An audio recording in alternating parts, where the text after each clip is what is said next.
Hello, my name is Abigail Yu, and I am the project manager for Purdue's 2020 submission to the Value of Industry Pharmacist case competition. We will be presenting our drug development plan for our PARP inhibitor, PAR-VIVA. Our executive team is comprised of 5 women pharmacists who each coordinate a part of our drug development process. The team includes me, Claire Jackson, Naomi Walker, Taylor Jones, and Madeline Motes. Each person will be highlighting a different aspect of our development plan and the value that they bring as industry pharmacists. Here at Millennium Pharmaceuticals, we see the world not as it is, but what it could be. Our mission is to revolutionize patient-focused healthcare for eons to come by creating innovative healthcare solutions that reach every population, every community, and every patient.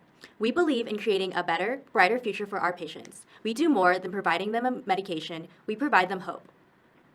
Millennium Pharmaceuticals began as an idea in 2006 at Purdue University, where we discovered a new, unique, dual mechanism of action to improve PARP inhibitors. A year later, Millennium Pharmaceuticals was created in order to bring PAR-VIVA from benchtop to bedside to help patients diagnosed with triple-negative breast cancer. Preclinical studies then began in 2008, and Phase 3 clinical trials were started in 2016. We are excited to announce the anticipated launch of PAR-VIVA to the market later this year. Normal cancer cells have 2 ways to repair DNA, PARP and BRCA. When a single-strand breakage is detected, PARP is recruited in order to repair the DNA, allowing the cell to successfully replicate. However, in patients with BRCA1/2 germline mutation, BRCA does not function correctly, thus PARP becomes the sole mechanism by which DNA is repaired. Thus, by inhibiting the action of PARP and preventing the repair of DNA, this will lead to cell death. This is where traditionally PARP inhibitors have found their function, in patients who test positive for a genetic mutation causing a deficiency in BRCA function. Due to the mechanism of action of traditional PARP inhibitors, efficacy is dependent upon a complete loss of BRCA1/2, which only occurs as a germline mutation in a small selected group of patients. What makes PAR-VIVA unique? PAR-VIVA functions with a dual mechanism as both a PARP inhibitor and a BRCA1/2 modulator. While current PARP inhibitors on the market require that the patient is BRCA1/2 deficient, our drug does not require this germline mutation. Instead, PAR-VIVA modulates the activity of BRCA1/2 to increase the efficacy of PARP inhibition to prevent DNA repair in cancer cells and ultimately lead to apoptosis of cancer cells. Therefore, the dual mechanism of action of PAR-VIVA as both a PARP inhibitor and a BRCA1/2 modulator will increase the efficacy of the drug as an anti-cancer medication, as well as expand the patient population who will benefit from this therapy outside of BRCA1/2 deficient patients. PAR-VIVA works in 2 ways to give our patients a reliable, more efficacious option to induce and maintain remission so that their lives can go on without fear of relapse. In 2016, the American Cancer Society estimated that 29% of new cancer diagnoses in females were breast cancer. That is over 240,000 women and makes breast cancer the most prevalently diagnosed female cancer. It also contributes to the second highest number of deaths, accounting for 14% of female cancer deaths in 2016.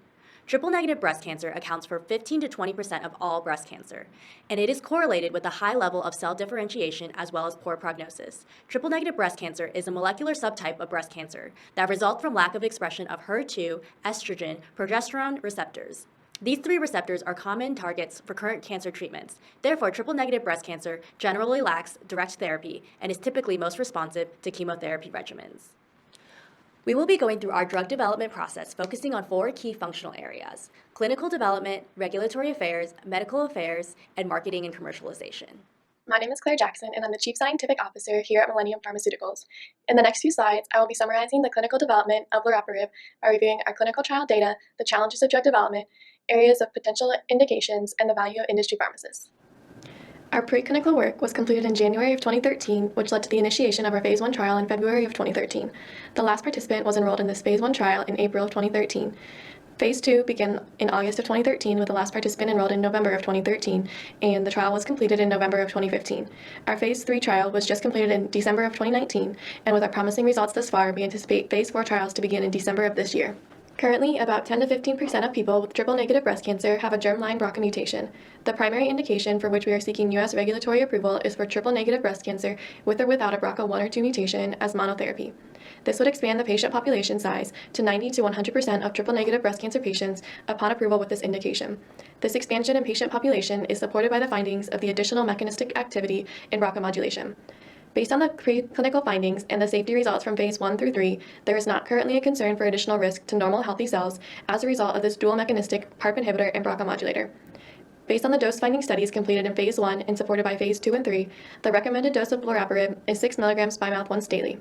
Through our pharmacodynamic studies anti-tumor activity was detectable beyond doses greater than 4 mg per day, and the EC50 of PARP inhibition was achieved when doses were greater than or equal to 6 mg per day.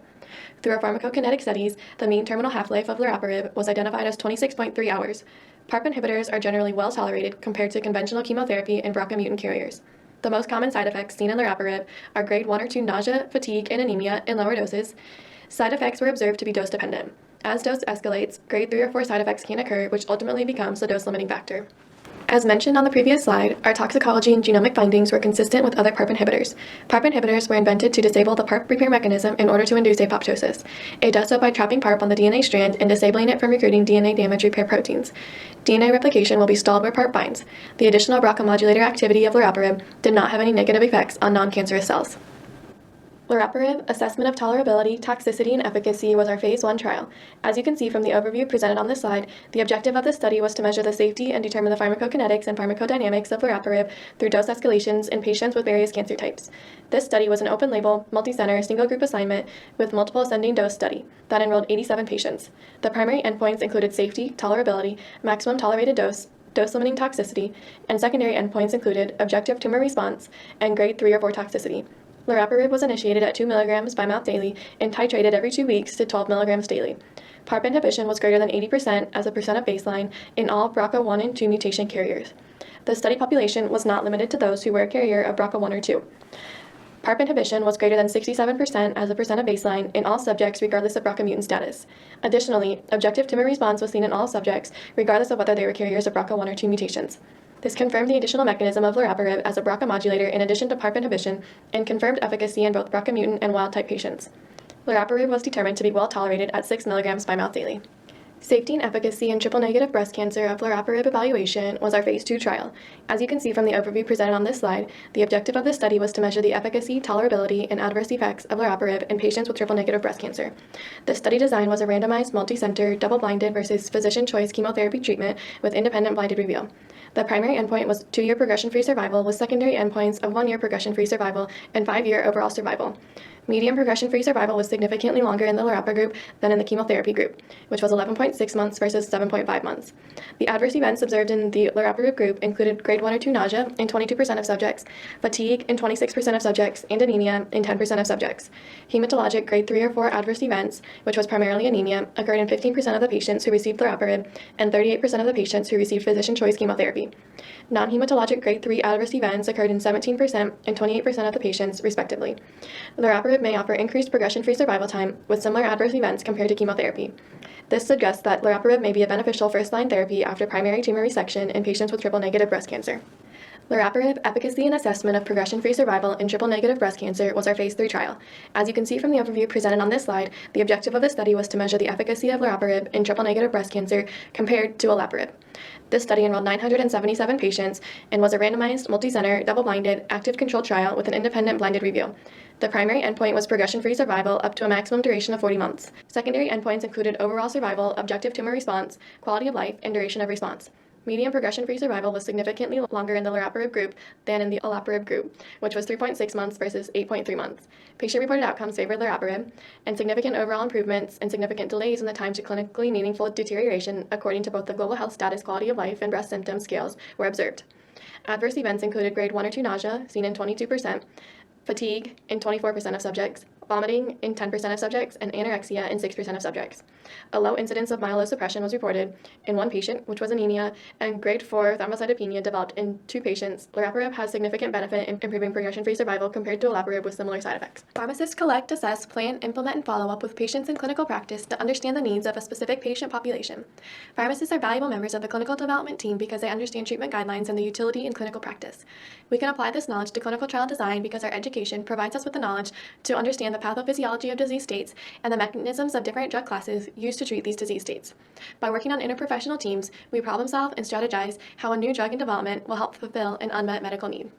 Given the promising data of loraparib compared head-to-head with olaparib, it may be advantageous to further explore the use of loraparib in other cancer types, particularly in cancers with poorer survival outcomes and more limited treatment success, such as pancreatic cancer. Ovarian cancer has been the most studied cancer type regarding BRCA mutations outside of breast cancer.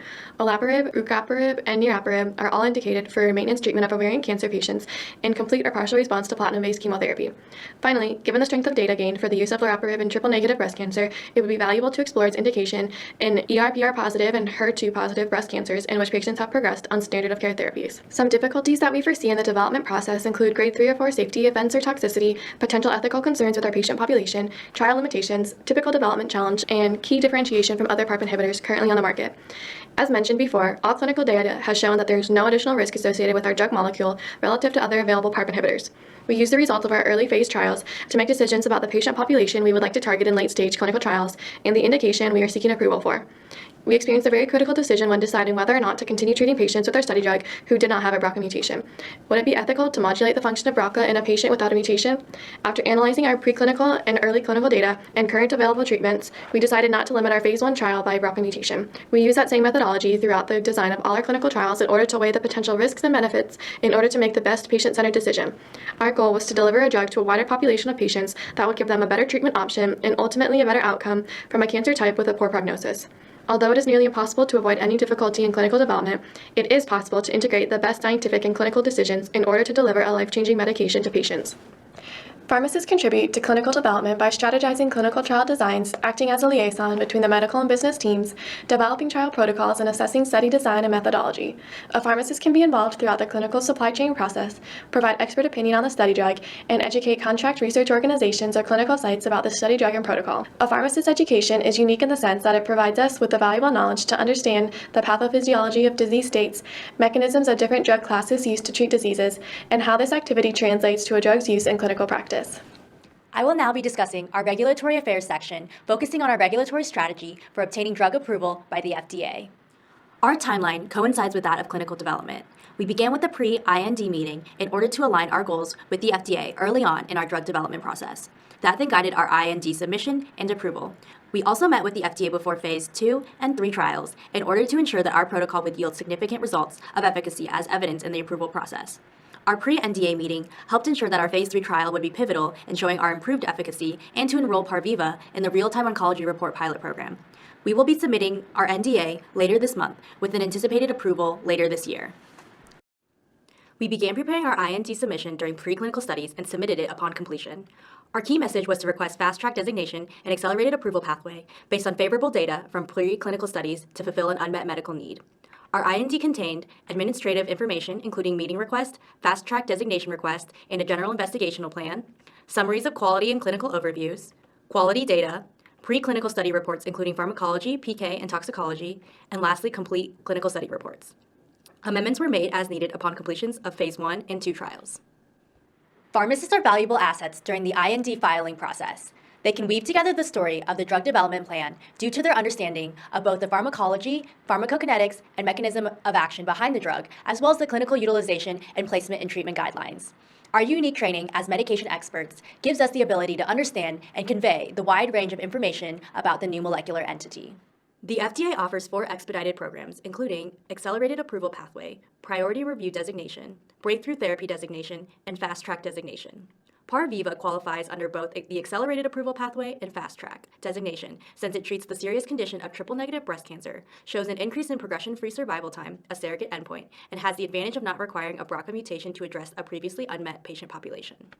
PARVIVA also qualifies for the Real-Time Oncology Review Program. The goal of this program is to create a more efficient review process, ensuring safe and effective treatments become available to patients as soon as possible. PARVIVA shows substantial improvements over available therapy through straightforward study design and easily interpreted endpoints such as overall survival. This allows the FDA to review data before the formal, complete application is submitted in order to reduce the time required for review and approval. We will meet with the FDA at pivotal points in our drug development process to seek advice for specific challenges and address questions not available in the guidelines. Our first meeting with the FDA was the pre-IND meeting in order to align our goals for the initial IND submission. We then met at the end of both phase 1 and 2 trials in order to ensure that the subsequent study generated meaningful data to aid in our approval. Our pre-NDA meeting was to discuss any potential issues and ensure that our work corresponded with the FDA's requirements. Our new drug application will have the key message to achieve FDA approval for Parviva in triple-negative breast cancer by providing enough evidence to show favorable efficacy, safety, risk-benefit ratio, and manufacturing capabilities. We utilized the accelerated approval pathway and fast-track designation. We also used a roll-in review to submit materials for review as they were completed to decrease time required to approval. The RTOR program allowed for us to directly submit patient data from phase 3 trials to the FDA to also reduce the time required to review. Our ultimate submission required cross-functional collaboration with clinical development to accurately convey the evidence of Parviva's benefits and safety. Pharmacists are valuable team members in regulatory affairs due to their ability to interpret clinical data and evidence to evaluate safety and efficacy, their knowledge of pharmacy practice and regulation. Pharmacists are detail-oriented and problem solvers who are able to strategize the best possible course of actions. Pharmacists are also trained to work on cross-functional teams and have strong communication skills by being able to communicate with both healthcare providers and patients. And lastly, pharmacists are equipped to influence the decision-making and thinking of others by gathering evidence-based information. My name is Naomi Walker, and I am the Chief Medical Officer. Our goal is to develop evidence-based information regarding Parviva to optimize product utilization. Our relationships with experts in the oncology field is integral to the success of our team and our drug product. Our medical affairs team consists of pharmacovigilance, health economics and outcomes research, medical communications and publications, drug information, and medical science liaisons. Our pharmacovigilance team focuses on post-market drugs by analyzing trends and reports for adverse events and safety issues. Our health economics and outcomes research team utilizes real-world evidence, observational studies, and clinical studies to identify unmet medical needs and cost containment strategies. They will work closely with market access to provide data to be used in establishing cost effectiveness to communicate with payers.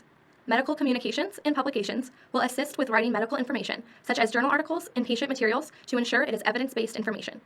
Drug information will focus on answering drug questions from healthcare providers by reviewing journal articles and reported adverse effects. The team also assists in the publication of journal articles from clinical trials and materials sent to the FDA. The team will create standard response documents to ensure quick and accurate responses to healthcare providers and other stakeholders. Medical science liaisons serve as resources for healthcare providers, key opinion leaders, and stakeholders by providing accurate and thorough drug information.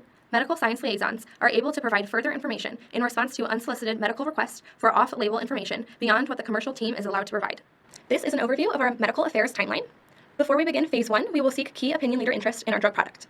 Before Phase 2, we will continue key opinion leader communication and seek additional key opinion leaders. During Phase 3 trials, we will begin our publication plan and identify key conferences to attend. Once our drug receives FDA approval, we will establish a drug information call center and begin post-launch involvement in pharmacovigilance in Phase 4 trials. Key opinion leaders are integral to Parviva's success. These are our top key opinion leaders recruited before Phase 1. Key opinion leaders are sought after based on their experience with disease states, previous research, involvement in clinical trials, and association with society boards. Information will be distributed by reaching out to each key opinion leader and assigning a regional medical science liaison. At the meeting, each medical science liaison will prepare clinical trial information to answer any potential efficacy and/or adverse effects profile questions, along with other pertinent educational material prepared by the medical communications and information team. After our successful Phase 1 trial, additional key opinion leaders were recruited. While some of our most prominent key opinion leaders are featured, numerous others are involved in communication about Parviva. Additional key opinion leaders are other distinguished healthcare practitioners, industry leaders, and members of financial payers, medical societies, and patient advocacy groups. Pharmacists are valuable in disseminating information to internal stakeholders, such as the executive board, legal team, and sales representatives. We are trained to communicate drug information across different groups of non-healthcare professionals. Our ability to understand medications and communicate this knowledge through slide decks, trainings, and forums is valuable when working on internal cross-functional teams. Information dissemination to external stakeholders is imperative to the success of Parviva. This allows us to establish and maintain relationships with industry leaders. About a year before the launch of Parviva, clinical trial data will be published to show the efficacy of our product. Breast cancer conferences are a great way to share information about our product to physicians, payers, and patient advocacy groups. Pharmacists are a valuable addition to medical affairs due to their extensive knowledge of how many drugs function and are utilized in clinical settings, their ability to acquire new pharmacy-related knowledge quickly, their clinical skills, and the ability to translate complex medical knowledge to common terms, as well as their knowledge of drug safety and efficacy, and their awareness of current patient challenges. My name is Madeline Motes, and I am the Vice President of Marketing at Millennium Pharmaceuticals. I will cover the competitive landscape and our customer insights as pertaining to our market launch of Parviva. The current market share of PARP inhibitors is a majority of ovarian cancer patients, but more and more we are seeing them being used in breast cancer. However, there is not a PARP inhibitor currently on the market or in the pipeline that can attack triple-negative breast cancer in patients with or without the BRCA1/2 mutation. We believe that with strategic marketing, Parviva, a dual mechanism therapy, will be the gold standard in treatment of triple-negative breast cancer, as it will be able to reach all patients.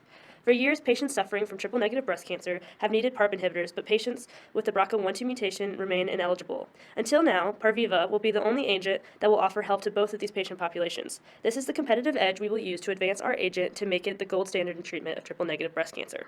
From our initial market research, we identified key requirements as it pertains to our consumers. This was done through advisory boards, tapping into market growth trends, and researching disease incidence. With the current state of treatment options for triple-negative breast cancer and a growing case rate, our consumers are looking for more efficacious and inclusive therapies. Our overall strategy is to reach patients diagnosed with triple-negative breast cancer, regardless of their genetic profile, who were previously ineligible for PARP inhibitor therapy. Patients on our advisory board discussed their desires for quicker remission. We ran a survey within the board to assess the patient's perceived level of support. As seen on the graph, the majority of patients felt mildly supported or not supported at all. At Millennium Pharmaceuticals, we have made it our goal to help empower our patients while helping them be their strongest in this endeavor.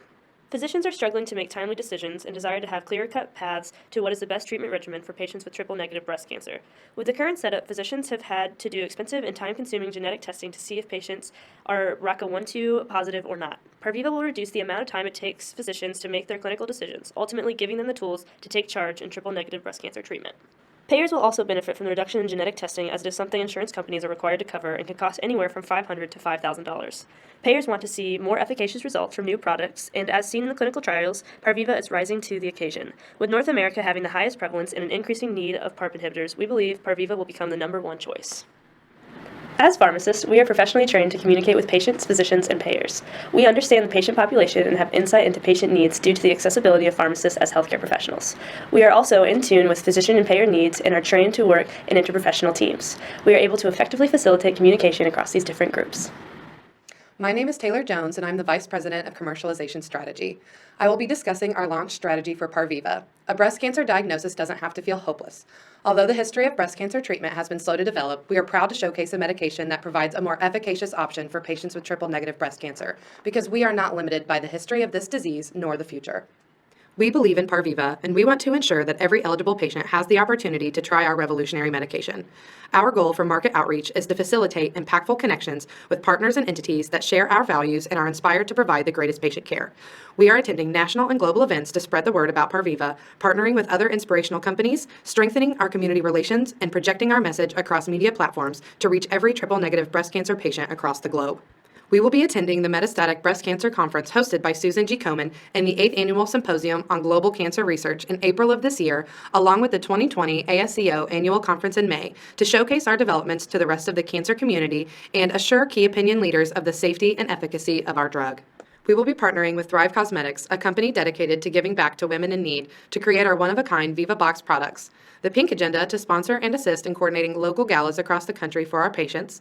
Love Your Melon, where we will be a part of their Fight Cancer campaign, where proceeds go to support and research for triple-negative breast cancer, along with custom products for our Viva Box. And Orange Theory Fitness, to provide discounted, specially designed classes for all strengths, so every patient can feel strong and empowered despite their diagnosis.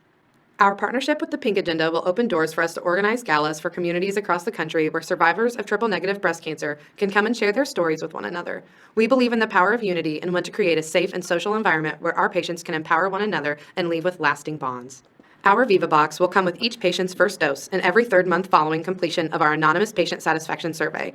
This box will contain custom products from Love Your Melon, Thrive Cosmetics, and Orange Theory Fitness designed specifically for our patients, along with a thought journal for them to document and validate their personal journey, as well as an inspirational book. We're going to utilize several forms of social media to unite our patients. Using Facebook, cable commercials, Instagram, and YouTube, we'll create a multifaceted campaign to create a community of patients where they feel comfortable sharing with one another and learning more about how Parviva can change their life. Parviva will also be in several widely renowned scientific journals such as the New England Journal of Medicine, the Journal of Clinical Oncology, and a cancer journal for clinicians, all of which are characterized by high impact factors. Finally, we'll have a monthly spread in Bright Magazine, a company we respect and admire, to feature our patients and highlight their journey using our hashtag #HowIFly. While conducting the market research, it was easy to see the value of the industry pharmacist. Having a medication expert comparing a new, innovative medication to those that are already on the market allows the team to advance, knowing how their drug will compete. Pharmacists are also trained and know how to identify and portray the benefits to physicians and payers. When developing Parviva, having pharmacy knowledge was a noteworthy benefit. I will now be discussing how we utilized our market analysis to create a unique outcomes-based payment system to demonstrate how our healthcare system is rapidly changing to a more patient-centered model. Our goal in the creation of this system is to motivate providers to meet our financial incentives while still providing quality patient care we expect when working with Millennium Pharmaceuticals. The United States spends a large fraction of their GDP on healthcare resources, and we need to find the best way to contain our healthcare utilization without sacrificing quality of care.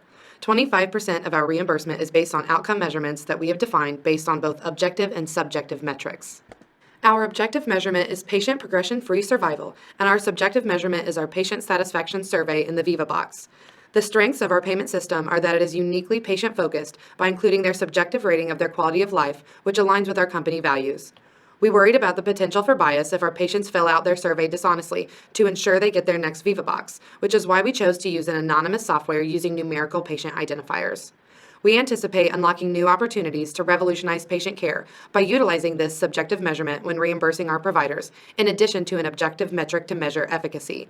Our most imminent threat is the addition of a new PARP inhibitor and alterations in treatment guidelines that limit our ability to treat patients first line.